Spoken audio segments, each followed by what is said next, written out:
ओम शांति 13 अगस्त 2022। आज की ईश्वरी वाणी की मुख्य पंक्तियाँ हैं।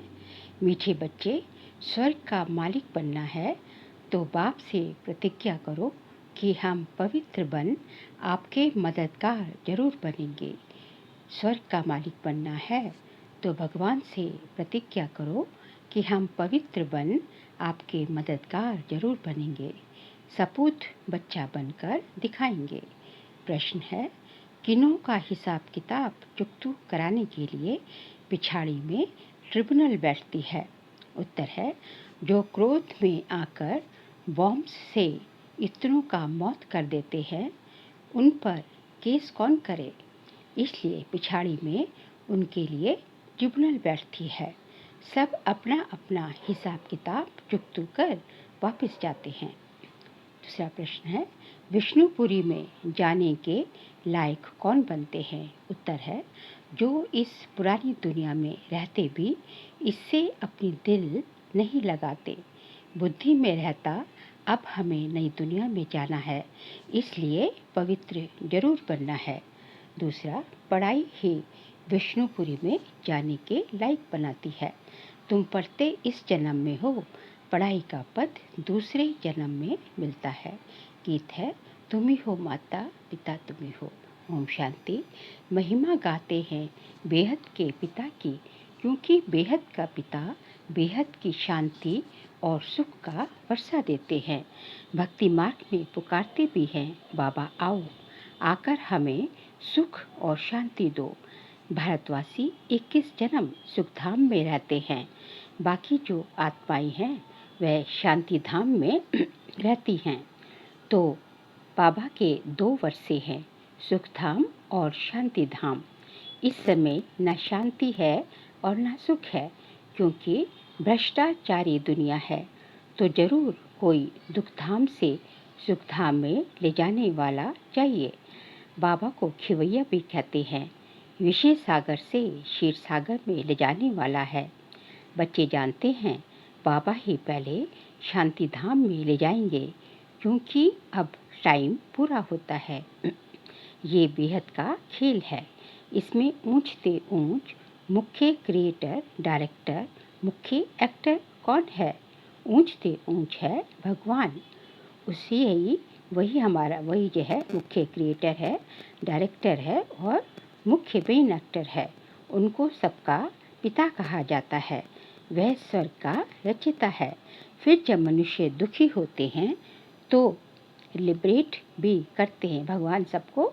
जब मनुष्य दुखी होते हैं तो सबको लिबरेट भी करते हैं इसी दुख की दुनिया से। रूहानी पलड़ा भी है। सभी आत्माओं को शांति धाम में ले जाते हैं। वहाँ सब आत्माएं रहती हैं। यह ऑर्गन्स यहाँ मिलते। शरीर तो जब नीचे उतरते हैं ऊपर से, जब इस सृष्टि मंच पर आते हैं तब हम शरीर धारण करते हैं, तभी ये शरीर द्वारा हमें ऑर्गन्स मिलते हैं, जिससे आत्मा बोलती है। आत्मा खुद भी कहती है, जब मैं सुखधाम में थी तो शरीर सतो प्रधान था। मैं आत्मा 84 जन्म भोगती हूँ। सतयुग में 8 जन्म, त्रेता में 12 जन्म पूरे हुए। फिर फर्स्ट नंबर में जाना है। बाबा ही आकर पावन बनाते हैं, आत्माओं से बात करते हैं। आत्मा शरीर से अलग है तो कुछ बात नहीं कर सकती। जैसे रात में शरीर से अलग हो जाती है, आत्मा कहती है, मैं इस शरीर से काम कर थक गया हूँ, अब विश्राम करता हूँ। आत्मा और शरीर दोनों अलग चीज़ हैं। ये शरीर अब पुराना है। ये है ही पतित दुनिया। भारत नया था तो इसको स्वर्ग कहा जाता था। अभी नर्क है, सब दुखी हैं। बाबा आकर कहते हैं, इन बच्चियों द्वारा तुमको स्वर्ग का द्वार मिलेगा। बाबा शिक्षा देते हैं, पावन बन स्वर्ग का मालिक बनो। पतित बनने से तुम नर्क के मालिक बन पड़े हो। यहाँ 5 विकारों का दान लिया जाता है। आत्मा कहती है, बाबा आप हमको स्वर्ग का मालिक बनाते हो। हम प्रतिज्ञा करते हैं, हम पवित्र बन आपके मददगार जरूर बनेंगे। बाबा का बच्चा जो ओबीडियंट रहते हैं उन्हें सपूत कहा जाता है। कपूत को वर्षा मिल न सके। ये बाबा बैर समझाते हैं। निराकार भगवान की निराकारी आत्माएं बच्चे हैं। फिर प्रजापिता ब्रह्मा की संतान बनते हैं तो बहन भाई हो जाते हैं।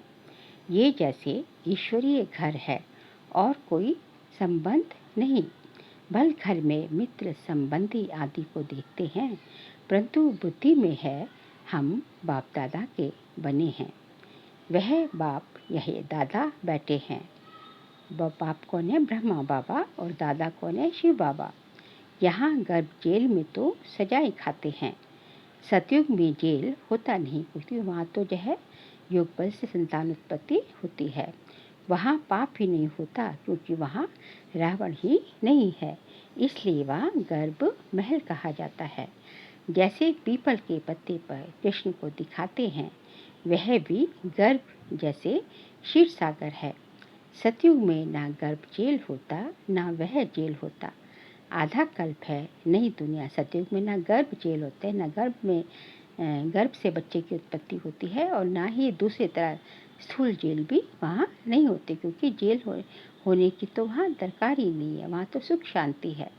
आधा कल्प है नई दुनिया, वहाँ सुख है। जैसे मकान पहले नया होता है फिर पुराना होता है, वैसे सतयुग में है नई दुनिया, कलयुग है पुरानी दुनिया। कलयुग से फिर सतयुग जरूर बनना है। चक्र रिपीट होता रहता है। ये बेहद का चक्र है, जिसकी नॉलेज बाबा ही समझाते हैं। बाप ही नॉलेजफुल है, इनकी आत्मा भी नहीं समझ सकती। ये पहले पावन थे, फिर 84 जन्म ले पतित बने हैं। कौन? ब्रह्मा बाबा की बात हो रही है। तुम्हारी आत्मा भी पावन थी, फिर पतित बनी है। आगे बाबा कहते हैं मैं इस पतित दुनिया का मुसाफिर हूँ, क्योंकि पतित बुलाते हैं कि आकर हमें पावन बनाओ। मुझे अपना परम धाम छोड़ पतित दुनिया, पतित शरीर में आना पड़ता है। यहाँ तो पावन शरीर है नहीं। ये तो जानते हो, जो अच्छे कर्म करते हैं वे अच्छे कुल में जन्म लेते हैं। बुरे कर्म करने वाले बुरे कुल में जन्म लेते हैं। अब तुम पवित्र बन रहे हो। पहले पहले तुम विष्णु कुल में जन्म लेंगे। तुम मनुष्य से देवता बनते हो। आदि सनातन धर्म किसने स्थापन किया, ये कोई भी नहीं जानता, क्योंकि शास्त्रों में 5000 वर्ष के चक्र को लाखों वर्ष दे दिया है। यही भारत स्वर्ग था, अब तो नरक है। अब जो बाबा द्वारा, भगवान द्वारा ब्राह्मण बनेंगे, वही देवता बनेंगे। स्वर्ग का द्वार देख सकेंगे। स्वर्ग का नाम ही कितना अच्छा है। देवी देवता वाम मार्ग में आते हैं, तब पुजारी बनते हैं। सोमनाथ का मंदिर किसने बनाया? सबसे बड़ा है ये सोमनाथ का मंदिर। जो सबसे साहूकार था उसने ही बनाया होगा। सबसे ज़्यादा साहूकार कौन था? जो जय कृष्ण की आत्मा जो है ब्रह्मा बाबा दादा लेखराज, जो सबसे साहूकार था उसने ही बनाया होगा। जो सतयुग में पहले महाराजा महारानी लक्ष्मी नारायण थे, वही जब पूज्य से पुजारी बनते हैं तो शिव बाबा, जिसने विश्व का मालिक बनाया है, उनका मंदिर बनाते हैं। खुद कितना साहूकार होंगे, तब तो इतना मंदिर बनाया। जिसको मोहम्मद गजनवी ने लूटा, सबसे बड़ा मंदिर है शिव बाबा का। वह है स्वर्ग का रचयिता, खुद मालिक नहीं बनते हैं। बाबा जो सेवा करते हैं उसको निष्काम सेवा कहा जाता है। बच्चों को स्वर्ग का मालिक बनाते, खुद नहीं बनते। खुद निर्वाण धाम में बैठ जाते, शांति धाम में बैठ जाते हैं। जैसे मनुष्य 60 वर्ष के बाद वानप्रस्थ में जाते हैं, वाणी से परे जाते हैं, सत्संग आदि करते रहते हैं, कोशिश करते हैं हम भगवान से जाकर मिलें, परंतु कोई मेरे से मिलते नहीं हैं। सबका लिबरेटर गाइड एक ही शिव बाबा है, और सभी है जिस्मानी यात्रा कराने वाले। बाकी सभी गुरु गोसाई क्या है? जिस्मानी यात्राएं कराने वाले हैं। अनेक प्रकार की यात्रा करते हैं। ये है रूहानी यात्रा। बाबा सभी आत्माओं को अपने शांति धाम में ले जाते हैं। अभी तुम बच्चों को बाबा विष्णुपुरी में ले जाने के लायक बना रहे हैं, स्वर्ग में ले जाने के लायक बना रहे हैं। बाबा आते ही हैं सेवा करने। बाबा कहते हैं इस पुरानी दुनिया में कोई से दिल नहीं लगाओ, अब जाना है नई दुनिया में। तुम आत्माएं सब ब्रदर्स हो, इसमें मेल भी है तो फीमेल भी है। सतयुग में तुम पवित्र रहते थे, उसको कहा ही जाता है पवित्र दुनिया। यहाँ तो 5-7 बच्चे पेट चीर कर भी निकालते हैं। सतयुग में लॉ बना हुआ है, जब समय होता है तो दोनों को साक्षात्कार हो जाता है कि अब बच्चा होने वाला है। उसको कहा जाता है योग बल। पूरे टाइम पर बच्चा पैदा हो जाता है। कोई तकलीफ नहीं, रोने की आवाज़ नहीं। आजकल तो कितनी तकलीफ से बच्चा पैदा होता है। ये है ही दुख धाम, सतयुग है ही सुख धाम। तुम पढ़ाई पढ़ रहे हो सुख धाम का मालिक बनने।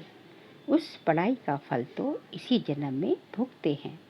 तुम इस पढ़ाई का फल दूसरे जन्म में पाते हो। आगे बाबा ने कहा, बाप कहते हैं मैं तुमको स्वर्ग का मालिक बनाता हूँ, जिनको भगवान भगवती कहते हैं। लक्ष्मी भगवती, नारायण भगवान। सतयुग में उन्हों को किसने बनाया, जबकि कलयुग अंत में कुछ नहीं है। भारत देखो कितना कंगाल है। मैं ही सबको सदगति देने आता हूँ। सतयुग त्रेता में तुम सदा सुखी रहते हो। बाबा इतना सुख देते हैं जो भक्ति मार्ग में भी फिर उनको याद किया जाता है। बच्चा मर जाएगा तो भी कहेंगे हे भगवान हमारा बच्चा मार डाला। बाबा कहते हैं जबकि तुम कहते हो सब ईश्वर ने ही दिया, उसने ही लिया, फिर रोते क्यों हो, मोह क्यों रखते हो। सतयुग में मोह होता ही नहीं है। वहाँ जब शरीर छोड़ने का टाइम होता है तो टाइम पर छोड़ते हैं। स्त्री कभी विधवा नहीं बनती। जब टाइम पूरा होता है, बूढ़े होते हैं तो समझते हैं अब जाकर बच्चा बनेंगे, तो शरीर छोड़ देते हैं। सर्प का मिसल। अब तुम जानते हो ये कलयुगी शरीर बहुत पुरानी खाल है। आत्मा भी पतित है तो शरीर भी पतित है। अब बाबा से योग लगाए पावन बनना है। ये है भारत का प्राचीन राजयोग। सन्यासियों का तो है हठ योग। शिव बाबा कहते हैं मैं इन माताओं द्वारा स्वर्ग का द्वार खोलता हूँ। माता गुरु बिगर किसी का उद्धार नहीं हो सकता। बाबा ही आकर सबकी सदगति करते हैं, तुमको भी सिखलाते हैं, फिर तुम मास्टर सदगति दाता बन जाते हो। सबको कहते हो मौत सामने खड़ा है, बाबा को याद करो, सब खत्म हो जाना है। बॉम्ब्स आदि बनाने वाले खुद भी मानते हैं कि इससे विनाश होना है, परंतु हमें कौन प्रेरता है पता नहीं। समझते हैं एक बम फेंकने से सब खत्म हो जाएंगे, बाकी थोड़ा समय है। जब तक तुम कांटों से फूल बन जाओ, बस थोड़ा समय है जब तक तुम कांटों से फूल बन जाओ। ये है ही कांटों की दुनिया। भारत ही फूलों की दुनिया थी, अब है वैशाल्य, फिर होगा शिवालय, अर्थात शिव द्वारा स्थापन किया हुआ स्वर्ग। भगवान तो एक ही निराकार है, मनुष्य को कभी भगवान नहीं कह सकते। दुख हरता सुख करता एक ही परम पिता है। भगवान वाच मैं तुमको नर से नारायण बनाता हूँ। ये पुरानी पतित दुनिया अब खत्म होनी है। मैं पतित से पावन देवता बनाता हूँ, फिर तुम चले जाएंगे अपने घर। ड्रामा को समझना है। इस समय देखो मनुष्यों में क्रोध कितना है, बंदर से भी बदतर है। क्रोध आता है तो कैसे बॉम्ब से सबको मार डालते हैं। अब इन पर कौन केस करेगा, इसके लिए फिर पिछाड़ी में ट्रिब्यूनल बैठती है, सबका हिसाब किताब चुकतू कर देते हैं। ये सब समझने की बातें हैं। बाबा कहते हैं हे आत्माएं मैं तुम्हारा पिता आया हुआ हूँ, आप मेरी श्रीमत पर चलो तो श्रेष्ठ स्वर्ग के मालिक बन जाएंगे। वह मनुष्य तो मनुष्यों के गाइड बनते हैं। बाबा गाइड बनते हैं सर्व आत्माओं के। आत्मा ही कहती है, हे पतित पावन। अब बाबा हमको पुण्य आत्मा बना रहे हैं। स्वर्ग में रूहानी बाप होता नहीं। स्वर्ग में रूहानी बाप की दरकार ही नहीं है, क्योंकि वहाँ सुख शांति है।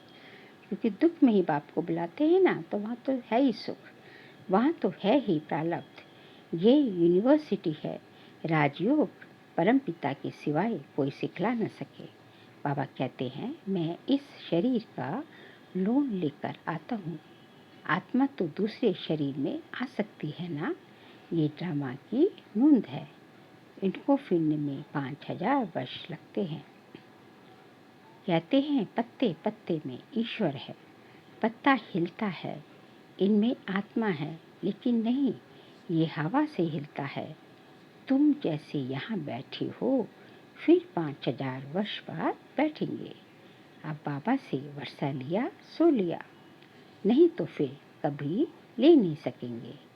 इस समय ही ऊंची कमाई कर सकते हो, फिर सारे कल्प में ऐसी ऊंची कमाई हो ही नहीं सकती। अच्छा, मीठे मीठे सिखिल दे बच्चों प्रति माता पिता बाप दादा का याद प्यार और गुड मॉर्निंग। रूहानी बाप की रूहानी बच्चों को नमस्ते। हम रूहानी बच्चों की रूहानी बाप दादा को नमस्ते नमस्ते नमस्ते। सार के लिए पॉइंट से, समय बहुत थोड़ा है, इसलिए कांटे से फूल बन सबको फूल बनाना है। शांति धाम और सुख धाम का रास्ता सबको बताना है। वैष्णव कुल में जाने के लिए अच्छे कर्म करने हैं। सत्व कुल में जाने के लिए अच्छे कर्म करने हैं। पावन जरूर बनना है।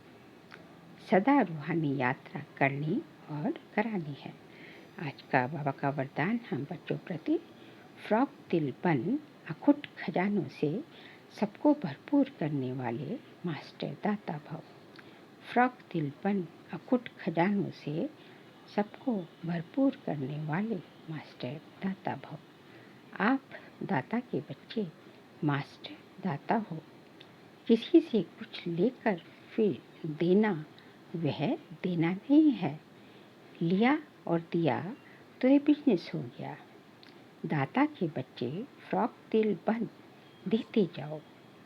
अखुट खजाना है ना, जिसको जो चाहिए वह देते भरपूर करते जाओ। किसी को खुशी चाहिए, स्नेह चाहिए, शांति चाहिए, देते चलो। ये खुला खाता है, हिसाब किताब का खाता नहीं है। दाता के दरबार में इस समय सब खुला है, इसलिए जिसको जितना चाहिए उतना दो, इसमें कंजूसी नहीं करो। आज का स्लोगन है, अपनी मनसावृत्ति को ऐसा पावरफुल बनाओ जो खराब भी अच्छा हो जाए। अपनी मनसावृत्ति को ऐसा पावरफुल बनाओ जो खराब भी अच्छा हो जाए। बाबा कहते हैं कि आपकी मनसा जो है इतनी शक्तिशाली, इतनी पावरफुल होनी चाहिए कि जो है यदि कुछ खराब भी हो रहा है, कुछ खराब दिख रहा है, तो आपकी मनसावृत्ति के कारण आपके आपके जो है जो वाइब्रेशन मन से निकल रहे हैं, वो जो है बाहर परिस्थिति कैसी भी हो, आपकी मनसा इतनी शक्तिशाली है, आपकी वाइब्रेशंस जो है इतनी जो है आपकी दृष्टि वृत्ति और आपकी वाइब्रेशन जो है इतनी सत्व प्रधान है, इतनी पॉजिटिविटी से भरपूर है कि यदि परिस्थिति कुछ खराब भी हो रही है, परिस्थिति बाहर कुछ खराब भी है, लेकिन वो परिस्थिति जो है आपकी स्व स्थिति से जो है खराब परिस्थिति भी जो है अच्छी परिस्थिति में परिवर्तन हो जाएगी। अच्छा, ओम शांति।